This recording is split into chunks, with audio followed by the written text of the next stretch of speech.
WBZ, Boston's News Radio. It's nighttime. Dan Ray on WBZ, Boston's News Radio. All right, thank you very much, Griffin. And we move on to our next hour.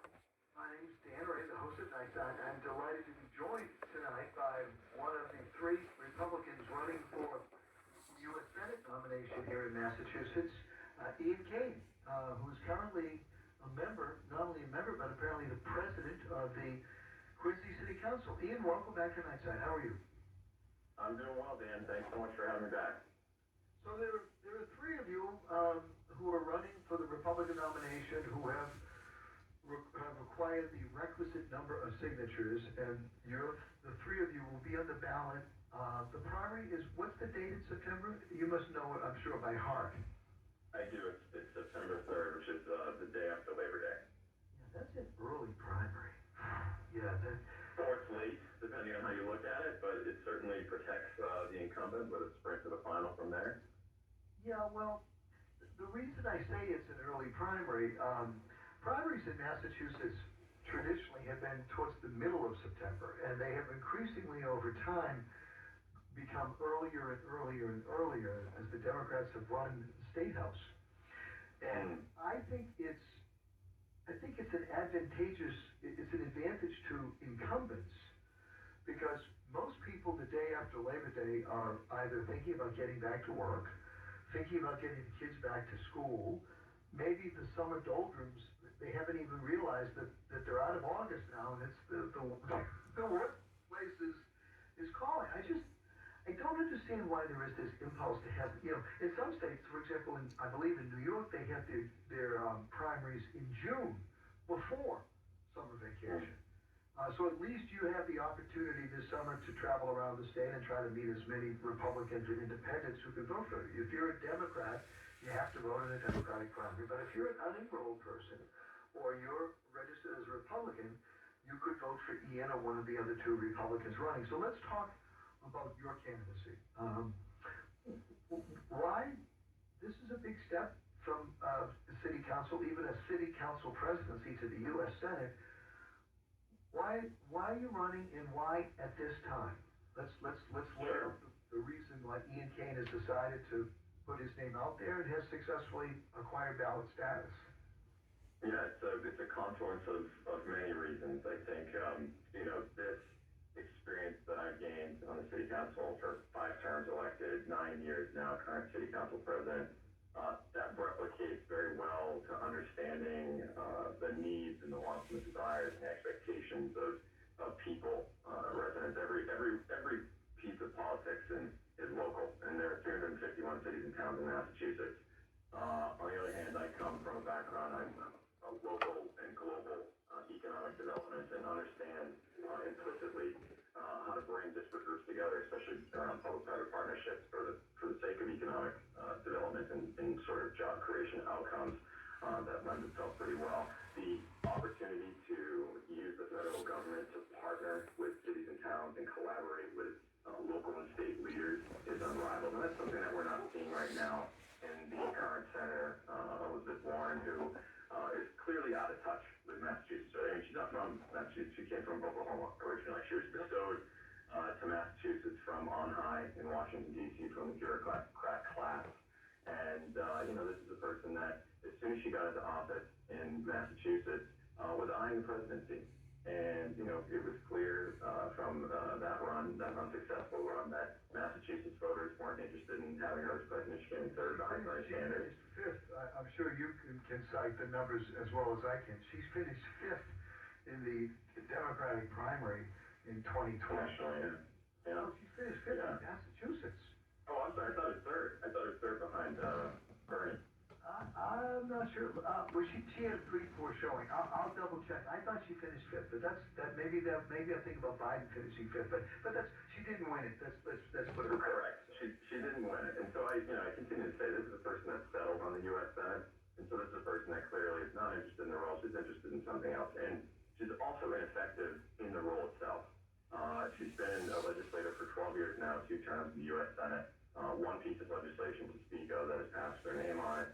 And, that's unfortunate. I think, people are done with the status quo, and this is a time, an opportunity to replace a person that doesn't understand Massachusetts voters, understand Massachusetts values, and put somebody that understands at the grassroots level what people want, how to connect with people.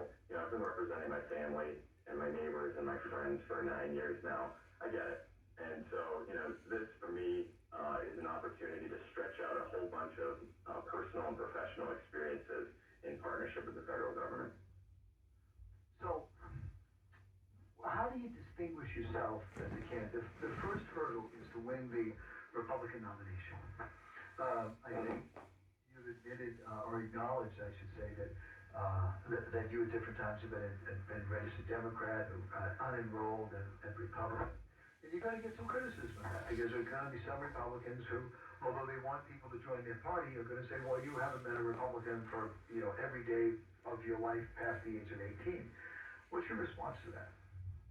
I think that's fine. By the way, you're correct. You're correct. She finished third in Massachusetts behind Joe Biden and Bernie Sanders. Okay, good. All right. She got 21% of the vote. So you were correct on that. I think she may have finished fifth in a couple of other states, but she certainly was out of, she aspired to be president, but voters in Massachusetts must have either liked her so much as senator that they didn't want to part with her, or Right. I think, so to answer your question, the key differentiator in this race is I'm a Massachusetts resident. I live here, I've lived here, I was born here, I grew up in Quincy, went to public schools here, was educated here. My Republican opponent, at least one of them, lives in Rhode Island. And, this is, again, the same thing. He must have a Massachusetts residence now, I assume. But, in the law, I actually don't even think there's a requirement to be a resident of the state that you're elected in as U.S. Senate until you're actually elected. So, this is the person that has taken a residence in Massachusetts, but has been on the record on saying that they actually have, in fact, moved their family here. So this is a person that is effectively not committed to Massachusetts and has not been committed to Massachusetts. I will check on that. What I do know is that in congressional races, if you're running for Congress in, let's say, for the 3rd District, you don't necessarily have to live in the 3rd District. You can, it's a disadvantage because people will say, hey, you don't even live in the district, but different people, and of course we know that there have been people who have moved into states. Hillary Clinton moved into New York to become elected senator in New York. Robert Kennedy moved to New York to become elected senator, and for that purpose. So, we'll deal with that at some point. Here's what I would like to do, Ian. Sure. I got a bunch of phone calls. I want to give people an opportunity to talk to you, to ask you questions, to either pledge their support or ask you a question. And I'm going to give out the phone number, 617-254-1030, 617-931-1030. Feel free to join this conversation. Ian Cain is a serious candidate. He has been elected to the Quincy City Council. Not an insignificant accomplishment. He's the one member on the ballot who has been elected in Massachusetts. There are 3 candidates on the ballot. Had John Deaton up a couple of times. This is Ian's second time with us here on Nightside, and there's a 3rd candidate who we're checking out to make sure that they are a legitimate candidate and that they really have some status and some back. So, with that, Ian, let's do this. We'll take a break. I got to take a break at 15 anyway. And let's get some phone calls and see what people have to say. Fair enough? Great. Look forward to it. Thanks. My guest is Ian Cain. He is a Republican. How old are you? By the way, everyone's a young man to me these days. How old are you? It's flattering. I'm 41. 41. Well, I consider that to be a young person. You're much younger than I was before. That is for sure. And you're younger than me as well.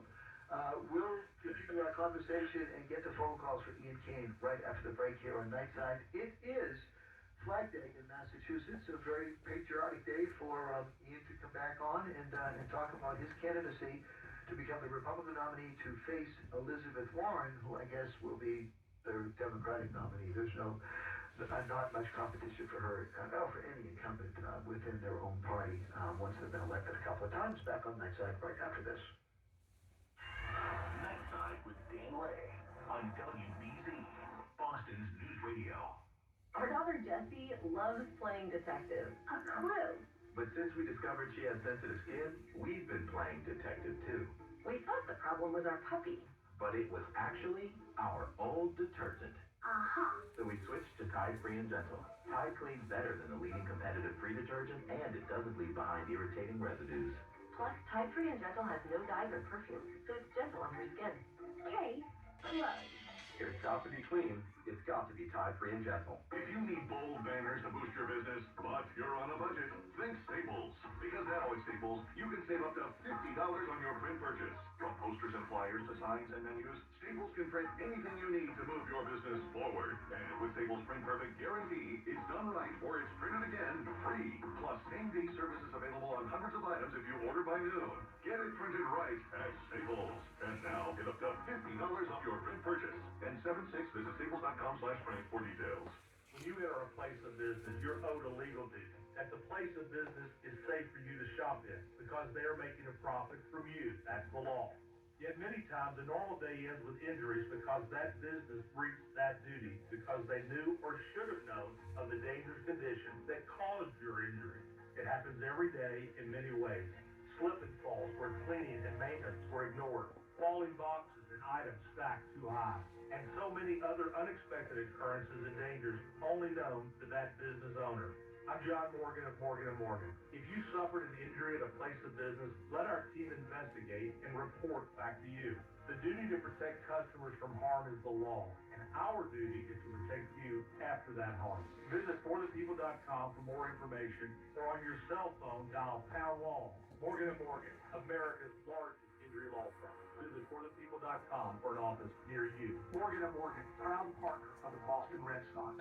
Hi, I'm Mike Christie, host of What's at Risk, Saturday nights from 9 to 10 p.m. on WBZ News Radio. In this fragile time, it seems that the world is on the edge of catastrophe. But in the midst of risk and chaos, there's often opportunity and solutions. Each week, we interview noted experts and thought leaders for their insights and unique perspectives on a variety of relevant topics. So join me for What's at Risk every Saturday at 9, or check out our show podcast on WBZNewsRadio.iHeart.com. It is beautiful outside. Absolutely gorgeous. You want to enjoy it, don't you? Hey, Sam, is pain in your knees or hips keeping you from living your best active life this summer? Stop suffering now with help from my friends at QC Kinetics. QC Kinetics has introduced an all-new, super affordable starter plan. You can sign up for it today, featuring the latest protocols in regenerative medicine, and you have access to it right here in Boston. These treatments will speed up your body's natural healing ability to restore and repair damaged joint tissue. Lasting relief in your knees, hips, back, shoulder, you name it. You can get back out there on a bike, a paddleboard, or even just walking comfortably again. And if it's not right for you, maybe it is for an aging parent. People who thought surgery was their only option have seen remarkable success. No drugs, no downtime. Call 617-644-PAIN. Clinics are all over New England. It's a free consultation. 617-644-PAIN. One night, one goal. Stop suicide. On June 22nd, Boston will host the American Foundation for Suicide Prevention's Out of the Darkness Overnight Walk. Join thousands as we journey over 16 miles from dusk till dawn for a night of hope and healing, while raising funds and awareness for this important cause. Register today at theovernight.org. That's theovernight.org, or call 888-THE-OVERNIGHT. That's 888-843-6837. Now back to Dan Ray, live from the Winter World Lakeside Studios on WBZ News Radio. More of a guest is Ian Cain. He is one of the 3 Republicans running qualified, secured sufficient signatures. Ian, my last question to you before we go to phone calls, how do you feel your campaign is going at this point? Are you picking up from Good.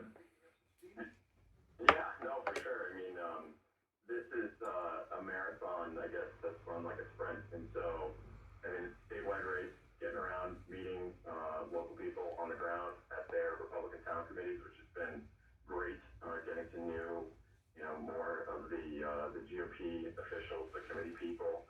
And, I mean, this is where I come from. This is local politics everywhere. So, if you're not showing up at these things to meet people, then you're not doing the thing. So, just this week alone, I was out in Charleston, up in Saugus, out in Brookline, down in Harwichport today. So we're running all over the place, meeting people where they are, trying to understand what's on their minds, and we're connecting well. I think people again are looking for change, and they like the opportunity to support someone that has served people before in an elected capacity, that has demonstrated successes in those roles, and bring some youth energy, vitality, and innovation to this space that can really seek to become a collaborative partner on the federal government level. When you were in Harwichport today, there's a great breakfast and lunch place there called Ruggies. I don't know if you had a chance to stop by there, but it's a great place. Next time you're in Harwichport. Well, we're Brockton. We got Reginald in Brockton. Reginald, you are first this hour with Ian Cain, a Republican candidate for Senate here in Massachusetts. Welcome, Reginald. Hey, Dan, thanks for having me on. Long time listener, first time call. So I got a question for Ian over here. Okay, what's your question? Go right ahead, Reginald. Mr. Cain, as far as I'm aware, you still don't express any regret for endorsing our Governor Maura Healey, who quite frankly, in my opinion, is destroying our state. I got a simple question for you, Ian. Which policies of Healey's were better than Jeff Steele's? I challenge you, Ian, just to name a few here. So I think I just was talking about, going to people where they are, and we got this question last time we were on, talking about, supporting Maura Healey and, aligning interests and proximity. It's working collaboratively with people despite their political affiliations. I didn't see Jeff Steele and Quincy, we, in Quincy benefited from many relationships with governors, including Charlie Baker in the past, that connect directly to the executive office and work with the city council in order to bring resources home. Mr. Cain, I don't know if you answered my question. Rachel, to be fair, I'm not going to cut you off. I don't do that to my callers. So hold on. Let him finish his comment, and then you can have a follow-up. No problem. Go ahead, Ian. Well, what's your point, Reginald? Jeff Steele wasn't elected, so Maura Healey is now the governor, and there's a situation that people are very much paying attention to that starts at the federal government level. That's the problem, and this is the problem with the migrant situation and illegal immigration, and the need for comprehensive immigration reform that Elizabeth Warren has done nothing about. Okay, and this is a bipartisan issue in Congress that has not been solved over a long period of time, and now us in Massachusetts are facing this physical and financial burden of people and costs that's going to cost us upwards of $3 billion over 2 to 3 years, right? So yes, that's a huge problem, but that starts at the federal level, okay? And then what this role really needs is a good partner that can bring robust federal-state partnerships to alleviate these problems. So I know that there are people working on the state level. We're trying to repeal the right to shelter law so that residents and citizens of the United States, residents of Massachusetts and citizens of the United States can have preferential treatment for shelters. And, that's a big hurdle to overcome. It's certainly something that I support. So, I'm certainly focused on how can we... A legitimate amendment to this law. I mean, I think it's a magnet for people coming here. God love them. If I was one of the migrants, I'd want to come here as well, but I think it's an imposition on poor people in Massachusetts because they get the short end of the stick. Reginald, you had a follow-up question. Go ahead. Yeah, I'm not sold here.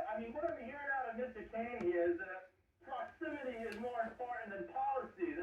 We have an immigrant crisis in this state. They're flooding our state here, all right? And I don't think Mr. Cain really answered my question here, Dan. Okay, well, you asked the question, he gave you an answer. We got to leave it at that, but the question, he answered. Not too happy, Dan, not too happy. Well, I don't... I hope you enjoy your weekend, Reginald. Thanks for the call. Reginald, thank you very much for your call. Let's keep rolling here, okay? Russell, please, Dan. Russell, you next on my side. Go right ahead. Hey, Dan. Ian, you said you supported the far leftist Michelle Wu for mayor of Boston because she promised to keep some bridge closed. Now, aside from her tricking you on that issue and backtracking, I want to know, what is more important to you, a bridge or Mayor Wu's campaigning to defund the police and supporting discrimination disgraced attorney Rachel Rollins, do not prosecute agenda. What's more important, riches or people? You really just set me up here because, in a positive way. So first of all, I'm glad you listened to the last show. Thanks for calling in again. That was the reason I supported Michelle Wu, because of the people that I represent in Clinton who were vocal about a particular issue that we decided to support. So switcheroo, you've got all the details, that's great. So at the same time, I'm full, my back's the blue, right? I took that vow months ago during this campaign, unlike my opponent John Deaton, who sued local law enforcement because he was arrested in Rhode Island. And that's all public information you can look up. That's despicable. How can you represent yourself as a candidate for U.S. Senate when you sue local law enforcement? Where does that put you with law enforcement and your support for them? Ian, you didn't answer the question, which is more important, riches or people? I mean, the mayor isn't a one-issue person. They stand for the whole I believe I just said I support both of those things, which are the issues that matter to the people that I represent in Quincy, which I would do at the U.S. Senate, and then I also support law enforcement. So if Michelle Wu's not supporting law enforcement, then that's her problem. But I support law enforcement. Ian, you can't have your cake and eat it too.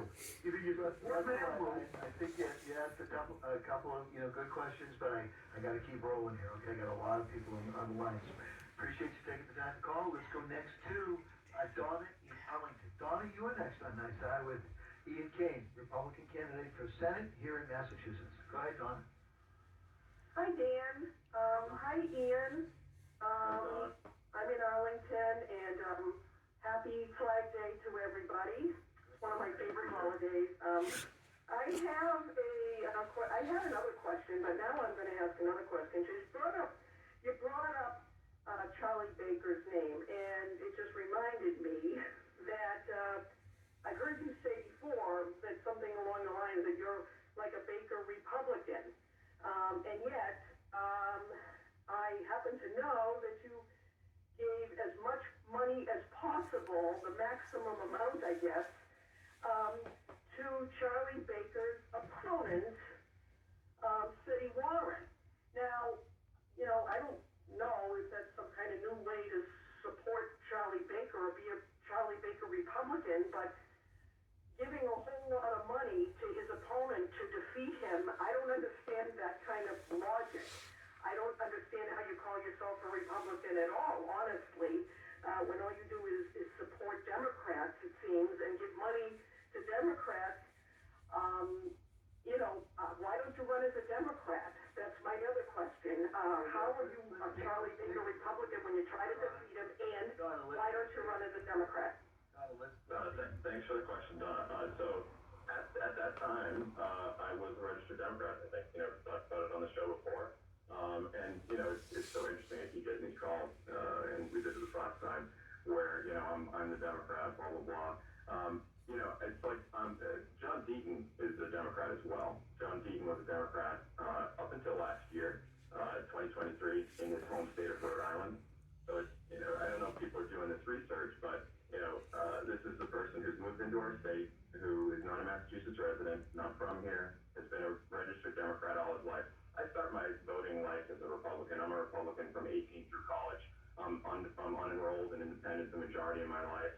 And, that's the type of person that you want to represent you. It's someone that can work collaboratively with people despite their political affiliation, because that's how you build partnerships, and that's how you get things done. And that's how you bring resources home to people in the state that I seek to represent. I think people toss this term around a lot, the Charlie Baker. If I hear the other guys saying it all the time too, so I don't even know what that means anymore, because it can't all be the same.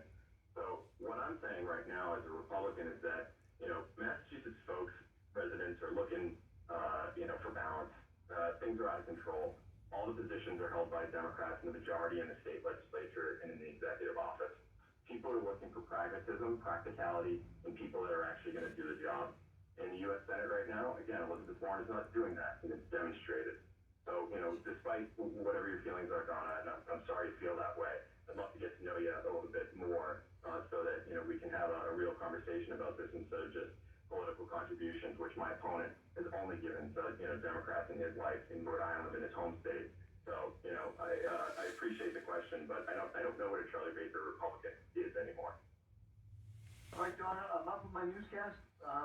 Three tough callers to start it off. We'll take a quick break. Thank you, Donna, for your call. Appreciate it. We're going to go to the news. My guest is Ian Cain.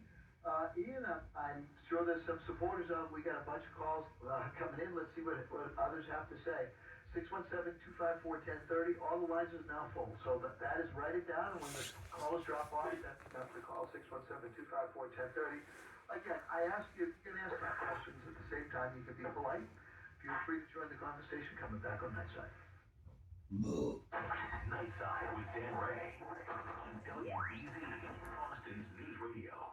Hey, it's Brett here, your other Interstate Batteries guy. Beat those dead batteries loose today by getting your battery checked and replaced wherever you see the green Interstate Batteries sign. Or find one fast at interstatebatteries.com. Ad paid for by the Sentinel Group. Attention Marines, military personnel, families, and contractors who were stationed at Camp Lejeune. Were you present at Camp Lejeune between August 1953 and December of 1987? You may be entitled to significant compensation.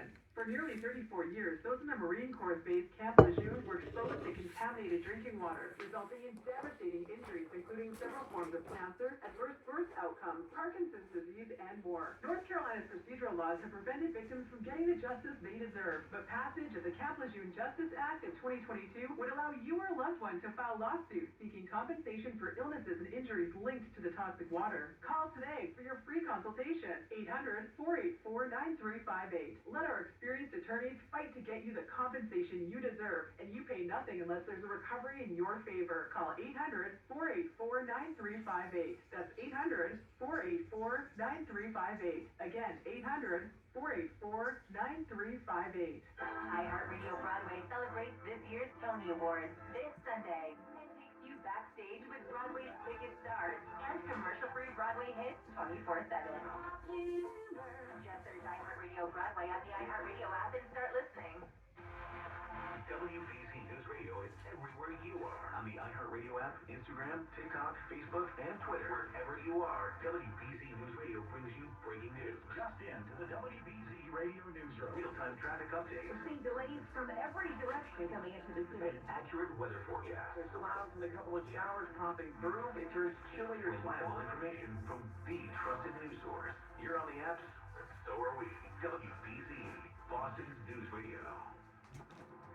I'm Al Griffith with this quick check of the stories trending right now on WBZ News Radio 1030.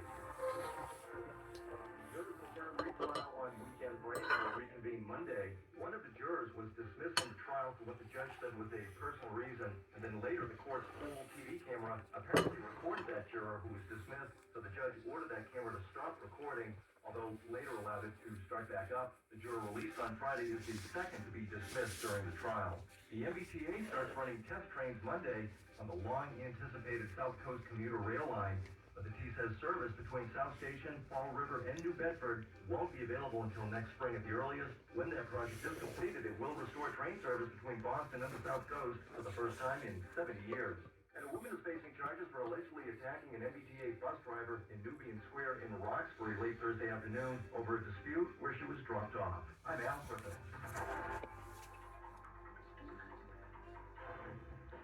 You've been listening to WBZ, so you probably know about The Loop. I do. It's a short podcast of just news. Did you know that on your Alexa, you can set it up in your flash briefing, which makes it really easy to listen to? I do now. Get in The Loop from WBZ, Boston News Radio. In my time in radio, I've learned just how important it is to know your audience, because when your audience grows, so do you. Which is why you should trust my friends at Eastern Bank for all your banking needs. Eastern has been helping people prosper in our area for over 200 years. It all starts with one-on-one banking relationships that are built on trust and service that only a fellow neighbor can provide. Like commercial loan decision-making and expert problem-solving from Eastern Bank's local commercial lending teams. Not only does Eastern Bank know what your business needs to thrive on a day-to-day basis, Eastern sees the big picture too. They know as well as you that growth comes from strong surrounding communities. So when you join with Eastern, you join a bank that's invested more than $240 million in local charities since 1994, supports over 1,200 local organizations each year, and is one of the most charitable companies in all of Massachusetts. Now, if I know my audience, And I think I do. I know this is sounding pretty good to you right now. So why wait? Learn how Eastern Bank can help grow your business at easternbank.com/insights. Eastern Bank, member FDIC. And by the way, you don't have to own a business to become a member of the Eastern Bank family. You can just sign up for a checking and savings account like I have. Become a member of the Eastern Bank family. Eastern branches are very accessible throughout our region. And the staff and the people at all the branches that I have ever visited are amongst the most friendly employees that you could ever imagine. They're there to help you accomplish what you need to do in your banking activities. Eastern Bank, it is a great group of people. It's a great institution. I'm proud to be associated with it, and I would ask you to feel free to join with me as a member of the Eastern Bank family. EasternBank.com. Night Side with Dan Ray on WBZ, Boston's News Radio. All right, Ian, let's keep rolling here, okay? Let's go. Someone said that, politics is hardball. Well, we got some hardball going in. Let's go to Wayne in Roslindale. Wayne, you're next on Night Side. Go right ahead. Hey, how are you, Dan? Great program as always, my friend. Thank you. Go right ahead. And hello, Ian. How are you tonight? I'm well, Wayne. How are you doing? Oh, that's good. I'm glad to hear. So, Ian, I still have a lot of concerns, okay? And the last time we talked, I didn't hear a direct answer from you, so I'd appreciate a direct response if you'd be so kind. And I'm not going to talk about Maura Healey, but I'm slamming my head against the wall listening to what you're saying about Maura Healey, but I'm not going to go there. You know, Ian, I'm an engaged citizen, never miss an election, and so I do my research and my homework. And so I called up the Quincy clerk's office, the city clerk's office there in the city. Very nice people in that office. I asked them some questions about the candidates, and they told me, matter of public record, okay, that you voted in the Democrat Party presidential primary in both 2016 and in 2020. Not thrilled about that. So we know you're supporting. Let's first of all see if your research is true there, Wayne, okay? Ian, if you want to comment on that, feel free. All right, but I'd like to finish my question, Dan. No, you will. And, Wayne, if you listen to my show, I don't cut people off. I give you a chance. You've been a very civil... Wayne, I appreciate that. Yeah, go ahead. Wayne, I gotta ask you a question, man. So, at what point, can I earn a badge to get into the party to be accepted by you? If you give us a direct answer, that's a start. Hold on a second, guys. Wait a second. No, I wasn't a Republican then, and so, I'm a Republican now. It helped you out, if I could. Yeah. He asked a direct question, and I don't think there's a public record. Great. I give him a direct answer, and then let's continue. Give him a shot. He's claiming you chose the Democratic ballot in 2016 in the primary of 2016 and 2020. I don't know what difference that really makes, but what does that matter? Yeah, if you found the record, then it's record, and it is. So what does it matter? Okay, so Wayne, It matters. Hold on. Go ahead. Dan, all I'm saying is, it matters exponentially. You're running as a Republican in the Republican primary, and if it turns out that in 2016 or in 20, you voted for Bernie Sanders, Ian, Wayne, even worse than that is this. Even worse than that is this. At least I have a voting history. My opponent in this Republican race has actually only voted 3 elections since 2004. 3. Okay? So don't tell me because I actually exert my right to vote that I'm doing a bad thing. Talk to the person that wants to serve you that actually doesn't vote. That's a problem. Wait, by the way, if I can ask the question, Wayne, how do you know he voted for Bernie Sanders? He could have voted for anybody in the Democratic side. If anyone, Dan, I know you're listening, but I'm not sure Ian's listening. I said if. But if you realize, he didn't say who he voted for, whether it was Hillary I could have voted you in. I could have written you in, but the point is that I don't. God help us if you vote me in the Wayne, my opponent does not vote. Does not vote. Wayne, hold on, guys, for a second. He has the right to vote for whomever he wants in the privacy of the ballot. Absolutely. Nobody's doing that. I just want to make clear, I misunderstood what you said. That's my fault. But no, I don't think he did. All I know is he answered your question that he voted in the Democratic primary, but it's up between him and himself. It's God's right. As to whether he wrote my name in, your name in, or voted for whomever. So let's move on. Do you have another question for him? I'm just saying, you're running as a Republican. It's very important because the candidates there, we just want to know who you voted for, whether it's Hillary, Bernie, whoever it was. Please, a direct answer, so Republican primary voters I don't think know he's better. obligated to do that, but go right ahead. Well, If that's you his want. obligation. That's fine. No, I respect people's right to privacy when they vote. And again, the important point here is I vote, okay? John Deaton does not vote. He's voted in 3 elections since 2004, okay? So that is not civic participation. That is not engaging with politics. You know, that's despicable. All right, gentlemen, let me get it off there, Wayne. Dan, hey, Ian, just one more thing. Let me know when the first fundraiser with Michelle Amara is. I'll take the tea. I'll see you in 2 weeks. All right, thanks. All right, I'll send you an invitation. Not sold and not happy. Not good. Okay. Have a good weekend. Next up is Tommy in Plymouth. Tom, you're next on Night Side with Ian Cain, Republican candidate for Senate here in Massachusetts. Go ahead, Tom. Hey, thanks for taking my call, Dan, and you too, Ian. I got a question for you. So I know that the Quincy City Council is considering raising the mayor's salary by 79%, $285,000 a year. It's the same mayor who stopped your campaign. That would make him one of the highest paid mayors in America, and you not support that. Considering how many middle-class families are struggling with inflation and high prices and everything, they don't make close to $285,000 a year. How do you support that when taxpayers are struggling, beefing up the mayor's salary like that? I just don't understand.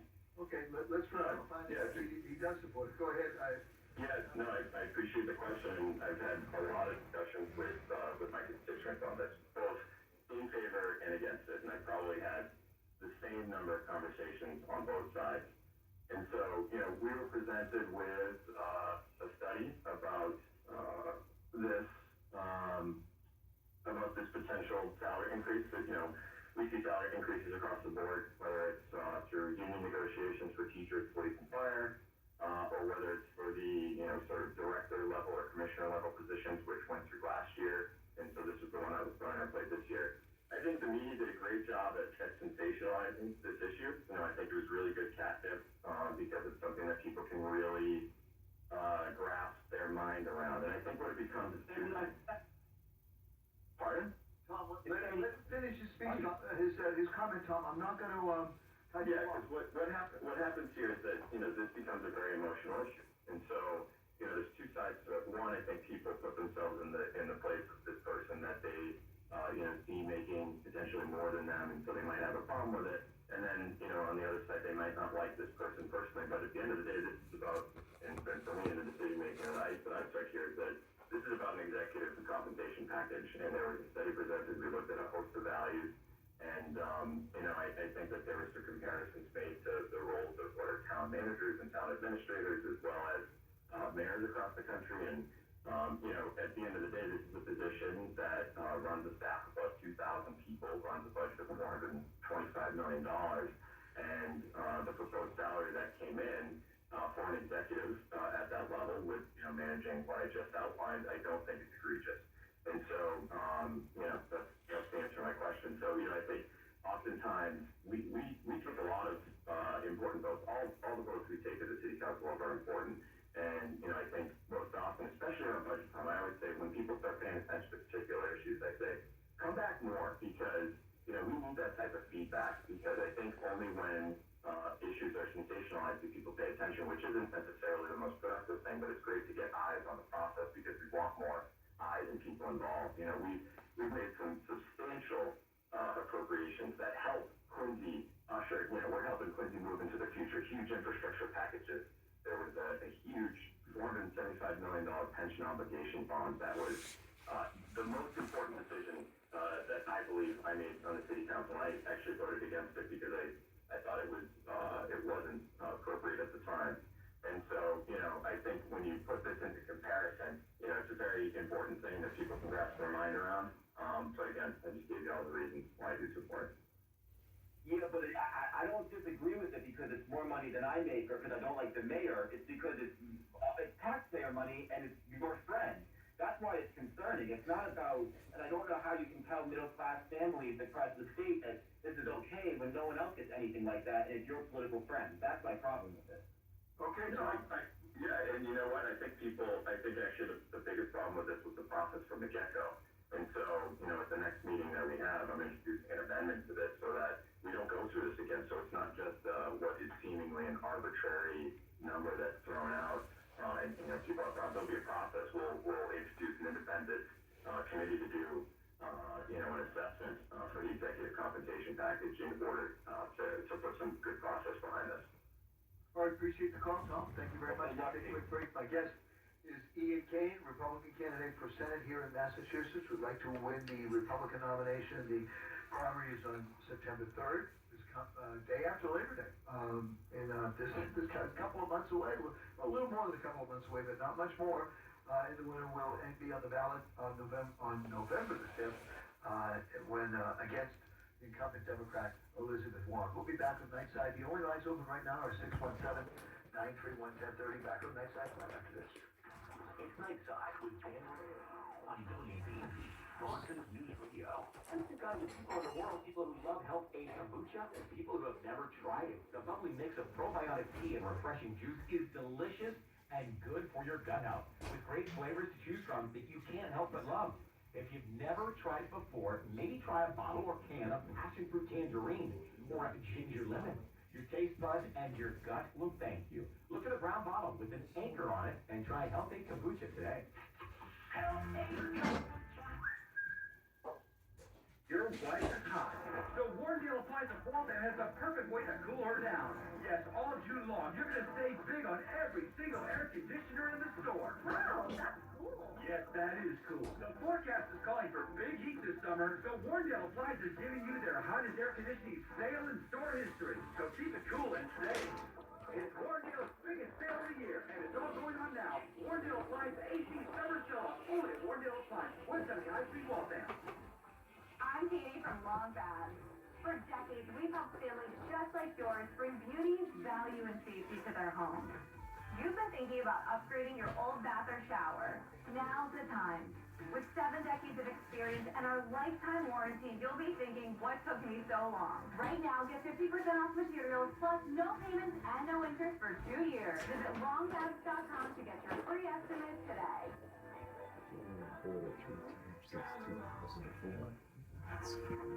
Hi, this is Russ Hackman, host of the Wall Street Sweeper. Join me this Sunday, 10 a.m. on WBZ News Radio. The Fed finally gets some friendly inflation data, and the markets keep plowing ahead. Can you believe the data? Plus, is AI coming to your iPhone the next big thing? We're going to give you a lot to think about. I hope you'll join us for the Wall Street Sweeper this Sunday at 10 a.m. on WBZ News Radio. Every Sunday morning, Russ Hackman discusses financial and retirement strategies to consider. We're really being on top of it. There has been so much shift in opportunities. And he demonstrates how he can put these to work for you. On the radio about safer assets. Russ Hackman, Hackman Wealth Partners, 617-674-2000, 617-674-2000. The Wall Street Sweeper with Russ Hackman, Sunday mornings at 10 on WBZ News Radio. My wife and I both, we ended up mildly sick for a few months, and the nasal congestion was probably the worst part. I had like a post-nasal drip, just super congested all the time. We were taking everything we possibly could, but nothing really worked. Kyrie was miserable until a friend recommended Navage. Navage offers immediate drug-free congestion relief, flushing your nasal passages with refreshing saline and sucking out mucus, germs, and other airborne irritants. Don't live in misery this cold season. Use Navage so you can breathe easier, sleep better, and feel your best right away. The biggest thing the Navage has done is completely cleaned out my nasal passages. It was from the first week I was able to just clear out anything that was stopping me from breathing correctly. Navage helps me clear the way, literally clear the way, for me to operate better in the rest of my life. Experience the Navage difference yourself. Navage is available at Navage.com or at Walmart, Walgreens, CVS, and Rite Aid. Navage, N-A-V-A-G-E. Now back to Dan Ray, live from the Window World Nightside Studios on WBZ News Radio. All right, let's keep rolling. We're going to go to Rick in Quincy. Rick, welcome to Nightside. Hey, how are you, sir? Good, thank you, Dan. And first time, long time, so thanks for the opportunity. Well, thank you very much for joining us. We're finding you the President, Justin City Council, which you live in. You can't go ahead. Yeah, so thank you for that. And what, first off, let me just say that I'm a lifelong Republican. I don't think I've ever voted Democratic in my entire voting life. And so I think sometimes we have this problem with them in the Republican Party is that we have a litmus test, right? We have to have the perfect Republican who votes right down the line, for all the issues, and that's how we end up with the water, right? So I've been able to, like I said, I've been a lifelong Quincy resident, and I've seen this city go through a major renaissance. And I've seen Councilor Cain. I don't agree with all of his policy positions, but I've seen him work really closely with the mayor of the city and really make some tough decisions and really put the city in a great position. I mean, it's going through some fantastic growth. You see property values increase. It's an incredibly safe city. And I'll tell you this: I've seen, I'd rather be in a position that Quincy is in than a lot of these other surrounding communities in Woburn or Hanover or Braintree, where they're staring down the barrel of a $9 million deficit. And that's because of a lot of tough decisions and a lot of the votes that Councilor Cain and working with the mayor has done. So, that's my position on the candidate. Now, the question for the candidate is, like I said, he's mentioned, and I've heard some of his position statements and his position papers, that he wouldn't have voted for the Senate immigration bill or the border bill, which, personally, I agree with. I wouldn't have either. I think it was a weak bill. But the question is, Ian, where it's such a kind of a touch-tone issue, what would be your remedy or your position or your thoughts on a replacement bill that would have potentially, addressed this issue? Thanks, Rick. I appreciate the question. Of course, this being the most important issue affecting Massachusetts residents, and it connects to not only the southern border, but the northern border. And, again, Moses Warren, his stance on this is do nothing. And at the same time, my Republican opponent, John Deaton, said that he would have signed on to the progressive Senate Democrat open border plan. That would have caused permanent mass migration of at least 2 million more legal immigrants per year, okay? So, in order to address this effectively, again, this comes from the federal level, we need to address illegal immigration. We need robust federal state partnerships. We must enforce deportation laws and ensure the police can properly report arrests, right? And we need to prevent illegal immigrants from returning to the street. And, we just saw, I think, it was Ohio that just approved the E-Verify systems. We need to enhance those in order to track them more, efficiently.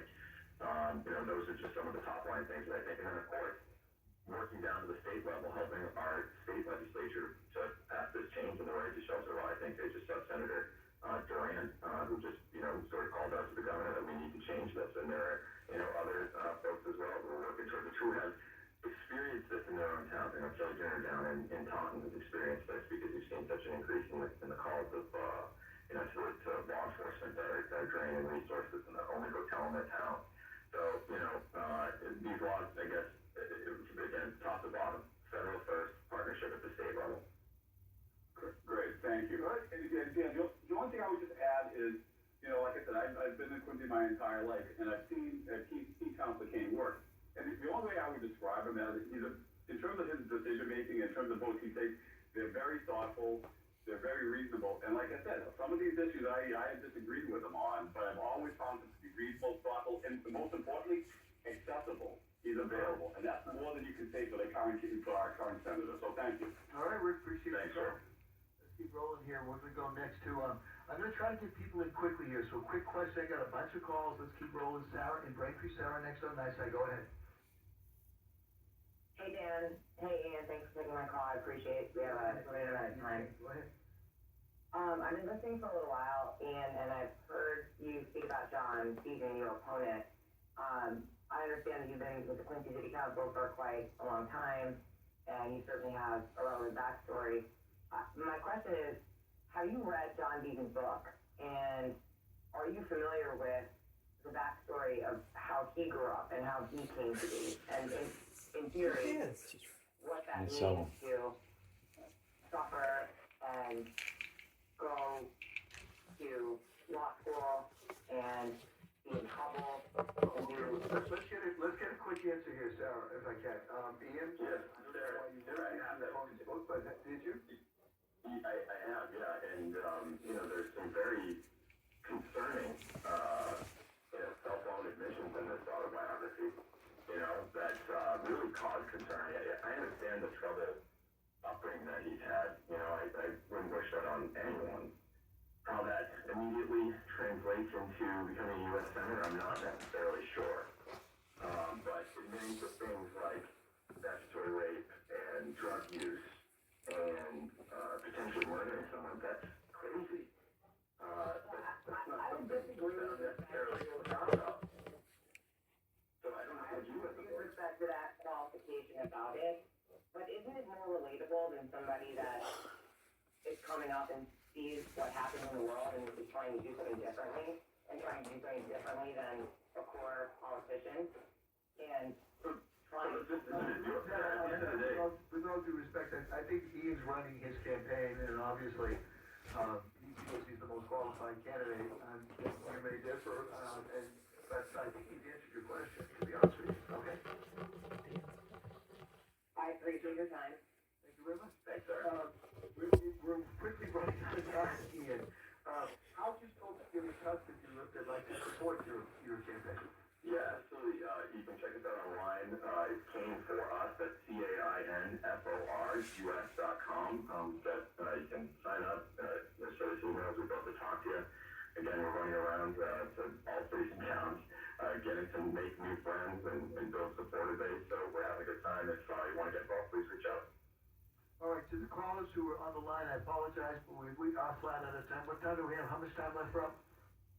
30 seconds. Okay, so we don't have time for more calls.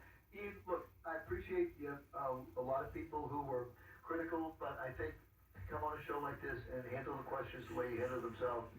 No, I appreciate it. Listen, you can't make everyone happy. I've learned this in 9 years, and all you can do is continue. No, really, but that's you can't make everyone happy. And so you do the best you can with the role that you serve, and that's what I do. And I appreciate everyone that calls, and I appreciate you having me on tonight. Just know that we've got a great opportunity to take this seat back, the Massachusetts seat for Massachusetts residents who really personally actually understand what it's like to be from here and the needs of the people here. So, we don't want to elect someone who has moved from out of state, and that could be Elizabeth Warren, that could be John Deaton. You want somebody who's committed here, who's not afraid to face the music. Thank you very much. All right, fair enough.